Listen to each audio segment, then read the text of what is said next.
being here, making it for the press meet. So to put things in context, we have gathered here and we are speaking to you on behalf of the GOA Queer and Trans Collective. And on the evening of 13th March 2026, the Union Minister of Social Justice and Empowerment, Dr. Virendra Kumar, had proposed to has introduced a bill in the Lok Sabha named the Transgender Persons Protection of Rights Amendment Bill 2026, which is an amendment to the incumbent Transgender Persons Protection of Rights Act 2019. Which was also constituted after more than a decade long struggle. So after the bill was introduced, it has faced like condemnation from throughout the country. The transgender community and intersex community and the larger queer community have categorically voicing their rejection of the bill for various reasons, which we will be briefing today, and also to make the conversation in Goa align towards the larger national conversation.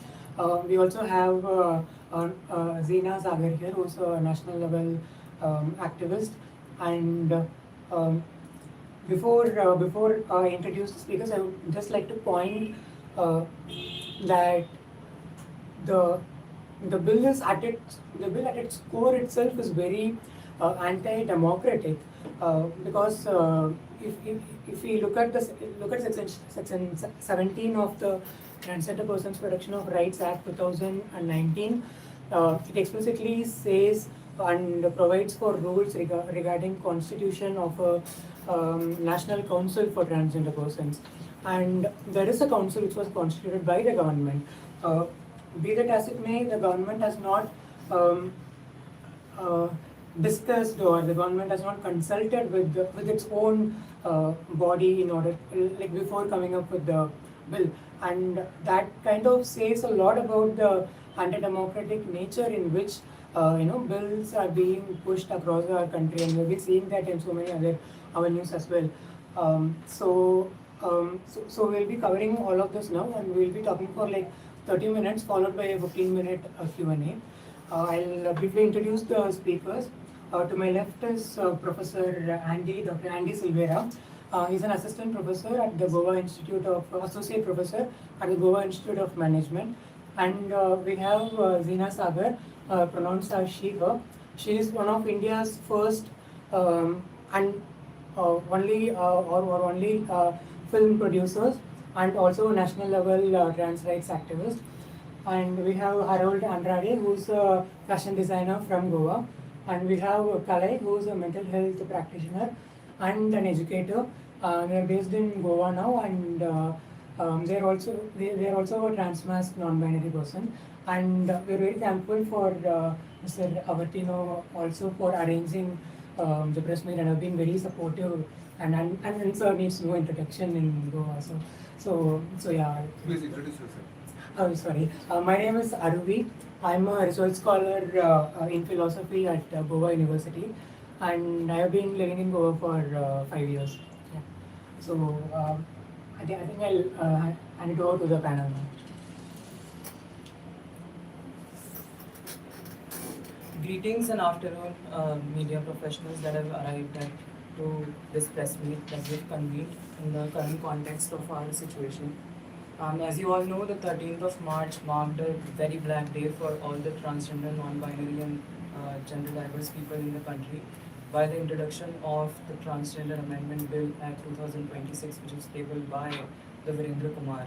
And thus the situation right now stands at a fracture within the community itself, because we currently are facing immense scrutiny, immense mental pressure, and of situation that is going to strip us of our constitutional rights, which is guaranteed by the constitution by us.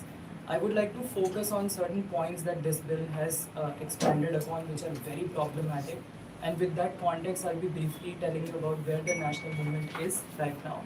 And moving on to the GOAN context by various, my fellow speakers here, those will be talking about various GOAN contexts of the situation that is there right now present in Goa. So in the beginning, the bill itself is an exclusionary bill. We completely reject its in all nature right now because not only it tries to redefine the gender, transgender definition within the, which was guaranteed under NALSA already by 2014 landmark judgment, NALSA judgment. It goes and expands itself into criminalizing every trans person, including those who are part of Gharana system, to an extent where it has added, certain foundational elements that are completely arbitrary, non-consultatory, and devoid of any parliamentarian or democratic process of by which the consultation was not done with not International Council of Transgender Persons. And with that in nature, the bill currently excludes the fundamental right that was provided to us of self-determination, right? Number one. Number two is the idea of self-perceived gender identity has now been shifted in the language to medically controlled identity, which state will define for us. On top of that, not only that, state has now constituted medical bodies, which will now include examination of people, transgender individuals, those who are transgender by definition by their own, which is self-identified. They will redefine it according to their own set of narrow medical criteria, which reeks of pseudoscience and medical malpractice. Not only this, it also conflates intersex variations and gender, and reflecting back on social and scientific understand that gender is an inbuilt and lived reality that a person faces, and gender and sex are two different and completely different set of principles within our social context as we live through in life. And it completely overrides this and consider our biological reality to be the truer one, then our present, our lived reality to be the actual one, which is the major problem with this bill. And also, not only that, what it does, it also criminalizes and penalizes anybody who is presenting outwardly as a transgender person, and by very intelligently it says otherwise in the language, which is there's this word used, allurement. What does this mean, right? Allurement can mean various things, otherwise can mean various things. So by adding such vague definitions within the Trans Act itself, it has created an overreach within the act itself, right? Which can later arbitrarily applied by the government officers, bureaucratic processes on their own accord, right? When there's an ill intention involved, this can easily be weaponized against the community, thus reducing any chance to create a future cultural narrative or any sort of narrative whatsoever, erasing us from the face of the earth, from this Indian South Asian continent. We won't exist anymore, actually. And what it does is this. And it also includes penalization of 10 years and life imprisonment.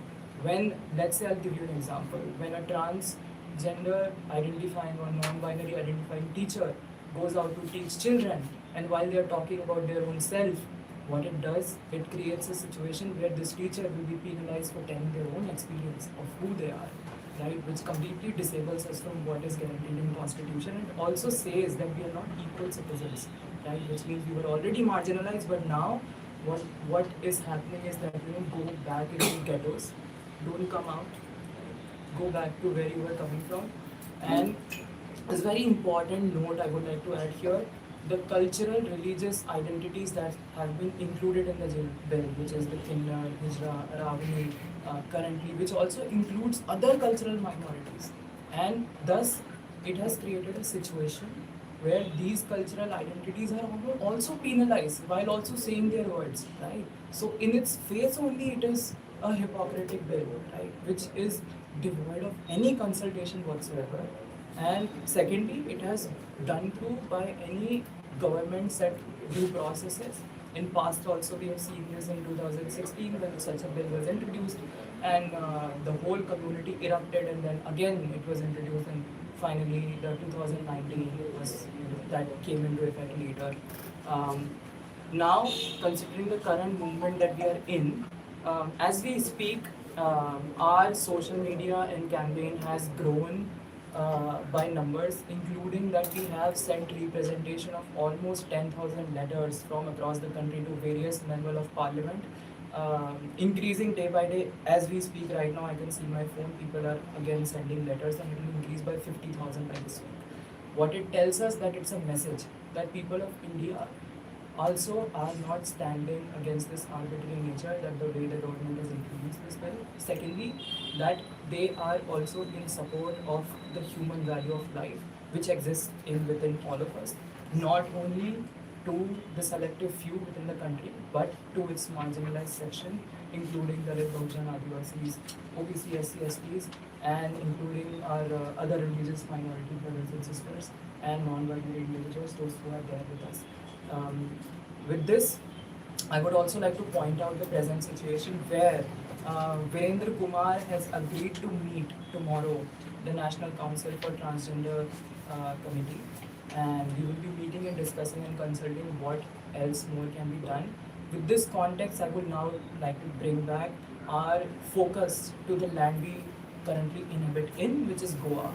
Now, Goa has found itself in a very increasing situation. I would like to briefly mention the word Diana Diaz, who was one of the major significant change creators, and we all seek her right now in her memory because she went through great ordeal in Goa while existing, and also continuing her work with Vajood, the foundation that she created, and her work that stands now as Goa's legacy, where all of its in future will be built. For more of this information, I will pass the mic to my panelists, and they will now take forward the current context and will describe the situation, and in between we will fill in wherever necessary. So, I'm Andy Silvera. Good evening, everyone. I come from a village, an island called Santistev, and growing up, all I can remember of my childhood of growing up in the village was these words, Bison, Baila, So these are words which as a young boy used to make me feel extremely uncomfortable with myself. So much so that as soon as I finished my 10th standard, I chose to leave Goa, although I did my graduation here. But I escaped Goa, and I was a person who used to be extremely proud of not liking Goa. So the point that I want to make is that, as we grow up, our experience of gender, of how we feel gender, always happens not just intrinsically, it's not just something that is intrinsic, but it is always in relationship with other people. It happens when words like Bison, Baila, Chakka, Hijra are uttered in classrooms and what they make a person feel inside. It happens when people are asked to dress up in ways that they do not feel comfortable with. It happens when someone is either told to cut their hair or to grow their hair long. So it is in each of these moments that we feel the sense of discomfort with our body. And if we feel the sense of discomfort with our body and we feel this difficult relationship with our body, this is what gender is also about. It is not just merely about being in intersex conditions which are biological alone. So our relationships with our gender is something that we have such difficult relationships for years with ourselves. Not just with ourselves, it is with our families, it is in the spaces that we grow up with. And everyone knows, even in Goan society, of how you are expected to be, how you're expected to perform yourself, how you're expected to, move your hands or, walk in specific ways. And when we experience this discomfort, imagine now having, through this amendment bill, that we have to again go through the shame of getting ourselves inspected, of stripping our bodies naked for others to prove whether we are, what is our gender like, of going not just once but through 5 different processes according to this new amendment bill if it gets passed, of the shame that we have to prove ourselves. I'm just wondering, where do we as cisgender people have to go and strip ourselves naked to prove that you're a man or a woman? So why should there be this injustice and this dehumanization of having to strip ourselves off to prove what gender we are? So this is something that is absolutely inhuman to subject ourselves to. Another thing, uh, because of the kind of difficult relationships and the trauma that we have with our gender, imagine, uh, imagine living these lives alone. It is because of all of this, this marginalization and the shame that we are carrying for years, that we have to find ways to build our own communities which give us support. But now again, according to this amendment bill, even the act of offering support, of being friends with one another, like uh, we, uh, we spoke about Diana Dias before. Imagine the plight that she had to go, the violence that she underwent with her own natal family. And here you have a group of people who offer support, and now all of us can actually be penalized. We can go to jail. We can become criminals just for offering support. And in any given, in any societal context where people are marginalized and pushed to the margins, the only solace and help that we can get is from our own kind, where we show some sympathy and empathy towards one another and build families of, we build our own chosen families. And now everything is at risk, even just to show support. I have seen students, like now I'm a professor, I teach students. I have a project which is called Queering GOA, which we've been running for the last 6 years, where we are creating spaces of, of openness, of dialogue within Goa to talk about, different genders, different sexualities. And now all of these initiatives, all of these moments of even talking about ourselves and even creating that openness for dialogue can all be put at risk, because we can be held, we can be subject to, imprisonment just because of a draconian law like this. So this is something that we definitely need to rethink, and it hopefully gets abolished. Yes. Thanks, Sandeep. Good evening, everyone. I'm Adil Amdad. Talk little louder. I'm based from Goa only. Gone to Sala, and then I moved somewhere, and then I'm past 15 years I am here. And in context of Diana, I was a very close friend of hers. What I would like to add, if you don't take people into consideration and make laws, this is what happens. The people, ज्या लोकांक तुम्ही law करतात, तो लोकांकू तुम्ही in consideration घेना. And finally, when the law comes, people are not ready for it. So, in context of Diana, after Diana, she died because of whatever she faced at a young age, not even 33, and she was not part of any community. Supreme Court and anyone can be a transgender based on their self decision. In this bill, it says that only Kinners and a traditional society, we never have, because we were colonized and we were separated from that, and we didn't have this culture. So even Diana, although she had been exposed to Hijra culture, she was not part of them. But still she suffered, and she is no more one of the first activists of Goa who first formed the first trans organization, which was Virtue. She even did through her advocacy, Goan IPHB, separate male and female. So she was the first one. Because of her, we got a separate section in the female ward. So that person is no man. If this bill doesn't protect these people, then what it will protect? Just which is visible to them, just makes easy for the people, for the lawmakers.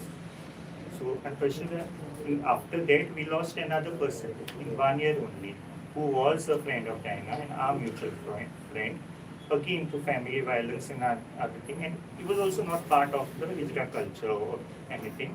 And in fact, there were problems which, I don't want to interpret in that, but there were problems within that which because of that Hijra culture. So here, we are being it's like breaking the votes, the law is just like other people who are self-identify themselves as trans persons who are going through gender dysphoria, they have been segregated, and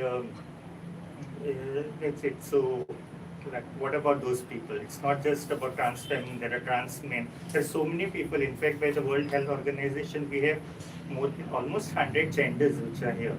So, त्या लोकांनी कितें करपाचें? So, and it is proved also. So, I think it is this bill is very irrelevant. In fact, it is as good as not helpful for us in context of Goa. Because we don't have like what exactly what they want to help. We don't have that in those kind of individuals. So, in fact, there will be very few.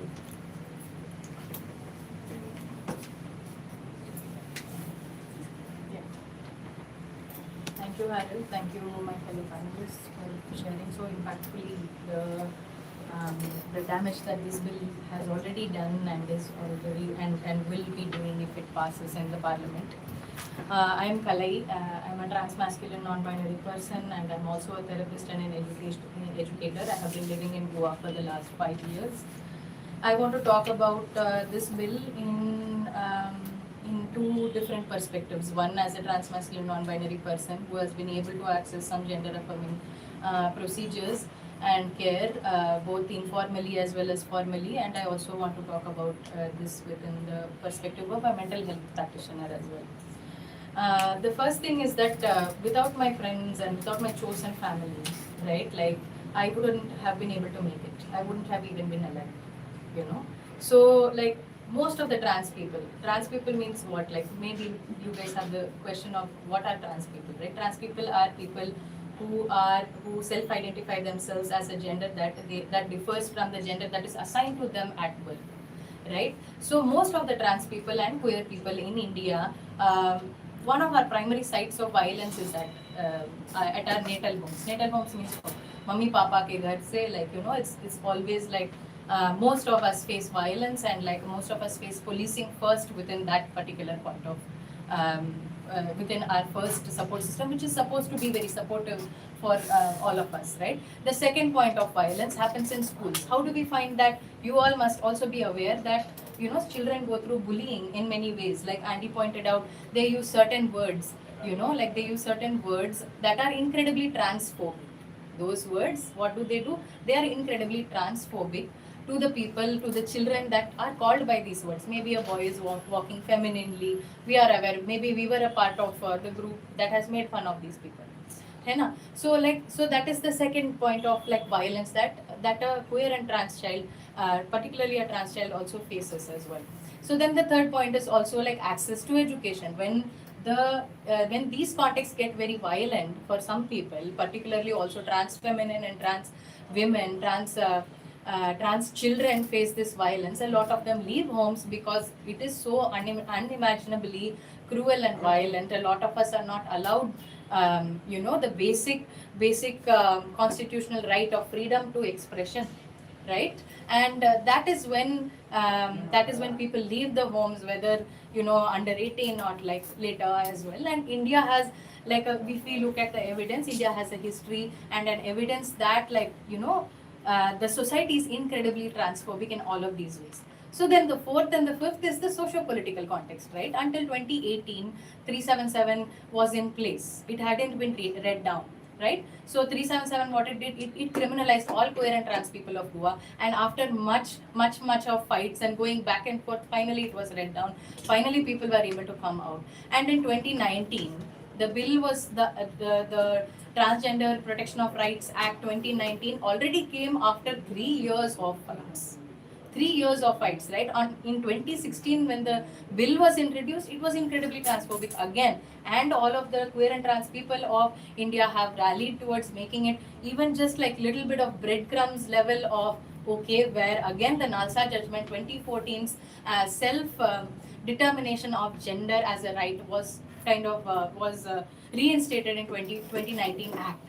And then after all of this fight, as you can see, I am breathless. And then after all of this fight to introduce this incredibly draconian, incredibly like ignorant bill in the parliament is just like, you know, it is just so, I would say that this is just incredibly unconstitutional. As Aruvi also talked about it, it is against the democratic values. It also already contradicts multiple acts and multiple fundamental human rights that we are ensured as citizens of India. right? So this bill, what is our demand? Why are we talking, and why are we talking to the press? Why are we all within a very small amount of time, within 1 week of time, we have rallied so much support. We are like talking to our representatives, we are talking to our friends, we are talking to our communities and gathering why we want this bill to be scrapped, right? We want the 2019 Act to be untouched. If there are any amendments, we want better amendments like introducing horizontal reservation for trans people within livelihoods and education, and we want better access to health care. We want better access to our rights. We also want more social and cultural changes to be seen. We want to feel safe and we want to feel like the citizens of India, right? And so this is my point of view with respect to this bill. Also, like as a trans masculine person, as also like person who is involved within the communities of trans men. Trans men are people who are born as like assigned the gender female at birth, and then they identify as trans men. A lot of people in India do not even know what trans men are, right? So trans men are excluded from this bill. Trans non-binary people, people who do not identify with either male or female, non-binary people who are also trans, right? So they are also excluded. Gender queer and gender diverse people, as Zina also had mentioned, gender diverse people are also like excluded from this bill. So any recognition of trans women who are independent of all of these cultural, socio-cultural categories are excluded, and also like trans men, trans masculine, non-binary people, and also within the cultural categories there is a only mainland Brahminical kind of categories are only included, and some communities like Nupi Manba, Nupi Manbi, who are like communities of trans people from like the northeast, and more gender diverse communities from religious minorities are also not included within this bill, right? So what happens when the state does not recognize you as trans? You're not eligible to avail the welfare measures that are meant for you. You already, as trans people, despite the 2019 Act and the Nalsa judgment, people find incredible number of barriers. We might have the rights currently with the 2019 Act on paper, but it is still like on ground it is incredibly difficult to access the gender affirming health cares, gender affirming support services. Even just generally going to the hospital is incredibly scary for trans people. What do? They rely on their support systems. People leave homes and go to their friends' houses. People leave homes and are supported by NGOs. People leave home and they are supported by the shelter homes and like people who are able to support that, which are informal and formal care systems, right? So what does this bill do? That takes away that one also. It makes it unsafe for the people who are able to provide the support for this trans person, young trans person, or a trans child, or even a trans adult. That it criminalizes the people who show up for this trans person. So therefore, what does it do? It just makes them feel stranded without any support, right? So then what we are currently finding as trends is also that people are afraid to come out. Like already people are not coming out because they will lose their jobs, or like they will lose their family support, or they will face violence in the streets. They are facing violence in the streets, and this bill now further criminalizes these support systems. Therefore, making sure that this trans person, like all of us, do not receive the support that we have worked hard to build. Even we have fought for these rights. So that is one thing. It can also, so already doctors are not very aware of like gender affirming surgeries. There are only handful of doctors, plastic surgeons, endocrinologists, psychologists and psychiatrists who are able to give very well informed and like quality medical and mental health services to the people, right? So what this bill does now, all of the people who have come forward, who have self-educated, who have also formed associations, like IPATH is one of such association, which is Indian Healthcare Professionals for Transgender Health, right? So professionals who formed all of these associations also, now they will also step back from providing these trans affirmative services, because if you make it illegal for us as healthcare professionals to provide the care for trans people, then what happens, right? So So I feel like this amendment particularly is incredibly dangerous and is just unequivocally needs to be scrapped down. And as a mental health practitioner, I want to share that this bill has already created so much anxiety and so much mental upheaval for people, that people are going through difficulties already, I can say that. All week I have been in sessions. I have been like planning with my other mental health practitioners. About like 250 to 300 mental health practitioners have formed an association against trans amendment bill 2026, so that this can be read down, and we have been writing a statement already noticing that this is incredibly unconstitutional, and this is incredibly dangerous for the trans community. And what it does is actually the Mental Health Care Act 2017 guarantees us the rights for non-discrimination, like and physical and mental health care, and like people cannot be discriminated based on gender. But this bill, if it passes, then it will come under the direct contradiction of the Mental Health Care Act also 2017. So as mental health practitioner also we cannot stand by it, and as mental health practitioners also we cannot stand by this bill, and also denying. So as Andy also mentioned, as Zina has mentioned, that when gender affirmative care or like a legal recognition, first is you need the recognition to access the gender affirmative healthcare practices, right? Whether it is taking hormones, or whether it is like getting a mastectomy or top surgery or phalloplasty, as in towards accessing healthcare that makes one feel more closer to their gender in that sense. That like not having access to that is first of all is a direct pipeline to like making them very much vulnerable to suicide, very much vulnerable to mental health distress, like mental health disorders as well, right? So then the right to gender affirmative care without any barriers, the easy access to gender affirmative care is suicide prevention, right? So what as my fellow panelists have talked about, this is kind of like a very loophole kind of a bill. It states that you have to go through like some level of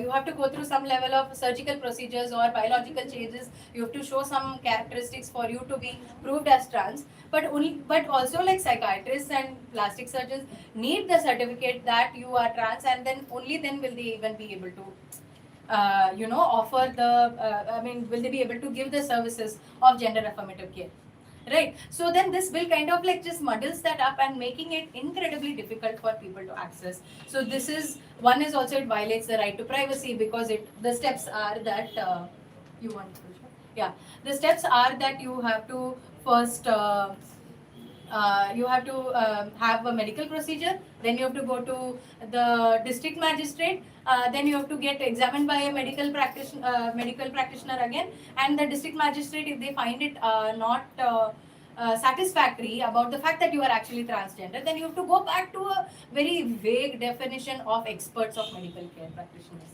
right? So many steps, and for what? Right? Where is this fear coming from? And as my fellow panelists also talked about it, this has come up with zero consultation, because this is a very basic thing. This is a very basic thing that all trans people will tell you, and it's horrible that they have not consulted the National Council of Trans People. And I would like to also close my part of the speech by sharing that in the context of Goa, it's a very interesting situation that we as outsiders have to talk for the Goan queer trans people sometimes also, as in most native places of people also, is because people are not able to feel safe enough to come out as trans or queer. Right? Goa has been inviting, Goa has been, has been like a space where multiple people from multiple countries are able to come here, and it's a tourism state, as Zina will share in some time. Also, but somehow it is still kind of like holding on to so many outdated narratives, and is not curious enough. We are not curious enough to know what is the story of trans people, right? So because of that, Goan queer trans people go through quite a lot of violence from their own communities, from their own families as well, and we have lost an incredible intersex and trans rights activist, Diana Diaz, like in 2024, because of this violence and because of negligence, and also all of these structural inequalities and structural, like the failure of the state as well. So with that, I want to share that I want to invite everybody to come for a protest against this bill that we have organized from the Goa Queer Trans Network tomorrow at Azad Maidan at 4:30.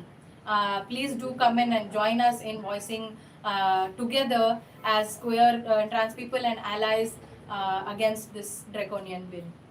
I'm here to support and extend our support to the trans people because this is a very retrograde step coming from a social justice ministry. I think the social justice ministry should be renamed as anti-social ministry because there is no justice here. It is completely unjust, not only unjust, draconian, retrograde, and we are going backward instead of going forward. The whole world is going forward. This country is going backward with this kind of a, no thought has been given to it. Coming from an educated minister, you should rethink over this bill and scrap this bill in totality and get an amendment that helps the transgender people, not harass them. They've already been harassed by the society, so they should be support system should be given to them. You don't give any support. On top of that, you want to see that ensure that they get injustice and they're discriminated. What's wrong with this government? Every time for any justice, you have to come on the streets, protest, file BILs, So justice should be inbuilt. And coming from a social justice and empowered minister is shocking. So our request to the Indian so-called justice minister to please drop this bill and don't waste his time on this such anti-people bills and come with something progressive to help the society. People who need help, people who are really in need, who are facing injustice. This is a slap on the face of people who are facing injustice. So I request all my friends and I give a call to join for the protest tomorrow, 4:30 at Azad Maidan, and support this unjust, to support the cause of the transgender and ensure that justice is given to them and this bill is scrapped. Thank you. Thank you. I'd also like to add to all the panelists that in the Transgender Persons Protection of Rights Act was constituted in 2019, and in the 7 years that this act has been in power, what accountability is the Social Justice Ministry going to take? Because how many shelter homes have you established? How many Garima grades have you established, and how many are being funded, and how many have been closed down because the government is not releasing enough funds for the Garima grades within the country? And after 7 years, it has taken 7 years for the ministry to say we don't know who transgender people are. Now they are saying the 2019 Act is really confused because it's very diverse. And then it says it gives a very narrow definition of transgender people, and even people who are defined as transgender in that bill, intersex people, for example, many of them would not want to be called as a transgender person. So with no understanding of what a transgender person is, after 7 years that a act has been in power, without ensuring or without giving out any accountable statistics that how many shelter homes have you established, what are the welfare schemes have you released, and how have you contributed to the skill development programs, and how is the district level, how is it being implemented at the district level? So there is it all looks like a big cover. So the minister just comes up and says these are not trans people, and it becomes very convenient now that you don't have to do anything only. So then why do you have to have a budget? So you will say that if there are for example, if there are 10 crore trans people, now transgender people in the country, for example, and now you say that by your definition there will be for example, I'm not you will hardly account for 1 lakh people, and then you say that there are only 1 lakh people and we are not going to give them any budget because there is so many less people, and it's also a subtle way of reducing even the budget that is being, the meager budget that is still being allocated.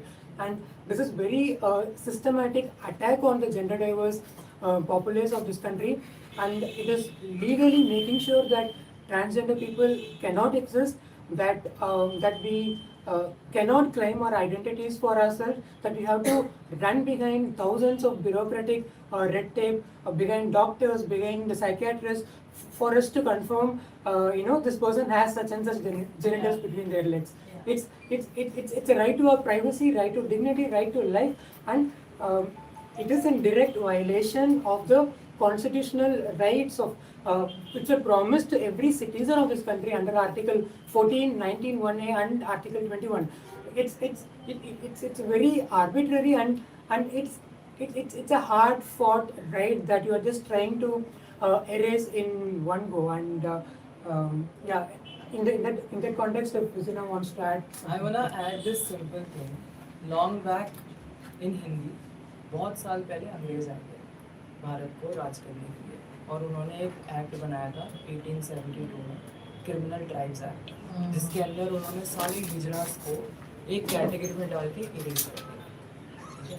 और उन्होंने कहा कि जो भी हिजड़ा इंसान बच्चे चुराता है उनको हम जो भी हिजड़ास जो कि इनका जो मोडस ऑपरेंडी है वो बच्चे चुरा के उनको और हिजड़ास बनाने का, और उनको कहा कि मोरली कंटेजियस आइडेंटिटी है और इनको बैन कर दो, कंप्लीट इरेजर।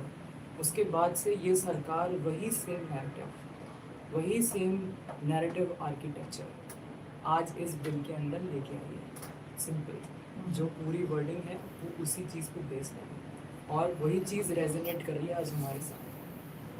वही कॉलोनियल पावर्स जो साल पहले इस भारत में आए, हमको बताया हम कौन हैं, वही आज हमारे साथ हो रहा है। हम कौन हैं आज, हमको हमारी पहचान बताई जा रही है किसी और के द्वारा, कि आप शायद वो नहीं हैं जो आप सोचते हैं समझते हैं, आप वो हैं जो हम कहेंगे आप हैं। जैसे हम कहेंगे आप रहोगे, जैसे हम चाहते हैं आप आगे बढ़ोगे, जैसे हम चाहते हैं आप बोलोगे, जैसे हम चाहते हैं आप अपने आप को एज अ सिटीज़न कंडक्ट करें। और मेरे हिसाब से मैं जितना समझती हूँ, गोवा एक ऐसा स्टेट है, मैं बाहर से आई हूँ, लेकिन बाहर से आने का मतलब ये नहीं कि मैं एग्जिस्ट नहीं करूँ, मैं यहाँ रह रही हूँ, ये मेरा घर है।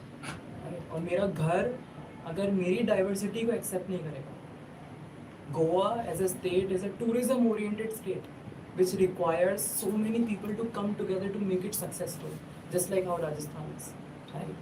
इतनी बड़ी कल्चरल इकोनॉमी, इतने बड़ा इकोनॉमिक मास अगर आपका टूरिज्म पे बेस्ड है, जिसका बेसिक आइडिया ये है कि accepting everybody who comes from everywhere, अगर वही स्टेट हमें सपोर्ट नहीं करेगा, which it tried recently by constituting a trans board which is not even visible, not even active. No trans people on it. Welfare board जो बनाया उसके अंदर कोई ट्रांस पीपल नहीं है, जहाँ तक मेरी जानकारी नहीं है उसमें। तो जो बनाया आपने उसमें भी कंसल्टेशन नहीं किया। तो मैं कह रही हूँ कि आप बेसिक इंफॉर्मेशन का जो फ्लो है, हमने बात की, आपने बात की, उसके बाद हम एक सोल्यूशन पर आए, वो क्यों नहीं हो रहा है, वो क्यों नहीं किया जा रहा है, उसका रीज़न क्या है? क्यों हम बार बार दोबारा से वही व्हील क्रिएट करते थे जो सालों पहले 100 साल पहले क्रिएट हुआ, और वापस हमने वहीं रोल बैक कर दिया जहाँ से वो आ रहा है। हम कहते हैं हम चाइना के साथ तरक्की करना चाहते हैं, हम तरक्की करना चाहते हैं collectively as a nation. I agree, I want this also for myself, I want this for my people also, right? All of them to grow, find employment, find education in spaces, go to universities, earn PhDs, do work that is dignified, right? And say that, we are standing with dignity in our feet, right? Why can't we do the same things? Why are we denied of such same pleasures that all of you have? What's the problem? And thus, very simply put, our demands are very simple.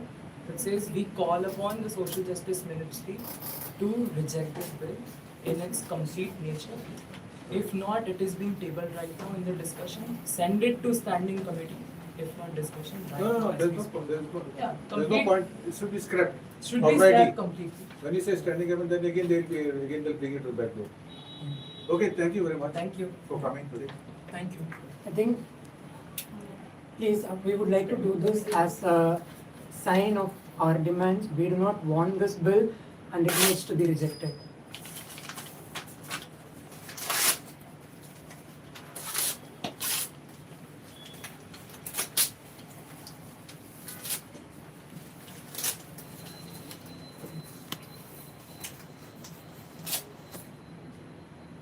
Thank you. Thank you so Thank you. much. Thank you. You will be getting